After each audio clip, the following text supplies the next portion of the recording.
नारायणी नमोस्तुते। प्रार्थना पूर्वक ध्यानं समर्पयामि। सर्वोपचारार्थे पाद्यर्पाद्यमस्त्योरज्ञं मुखाताचमने गंध अक्षतपत्र पुष्प धूप दीप नैवेद्यं फलं ताम्बूलं सदक्षिणां समर्पयामि। भगवते जगदम्बायै नमः।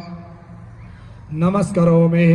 ओम खड्गं चक्रगदेः चापरिगाञ्चूलं वसुण्डीं शिरः शङ्खं सन्दधतिं करस्त्रिनयनां सुरभाङ्गभूषावृतां नीलास्फुटतिमास्य पादतस्कां सेवे महाकालिकां यामस्तोत्सविदे हरो कमलजो हन्तं मधुं कैटवा अक्षस्वकसं गदे सुकुलसम्पद्भं धनुष्कुण्डिकां दण्डं शक्तिमसिं च चर्मजलजं घण्टां सुराभाजनं सोलम्बासुदर्शने च ददतिं हस्ते प्रसन्नाननां सेवे शैर्वमर्दने महालक्ष्मीं स्रोजिस्थितां घण्टाशूलहलानुसङ्गमुसरे चक्रं धनुसायकं हस्तावृतिं ग्रहानन्तविलसाञ्चितां सतुल्याप्रभां गौरी देयसमुद्भां दुर्गताम् आधारभूतामः पूर्वामत्र सरस्वती मनमजे शुम्भादिदित्या अर्दने।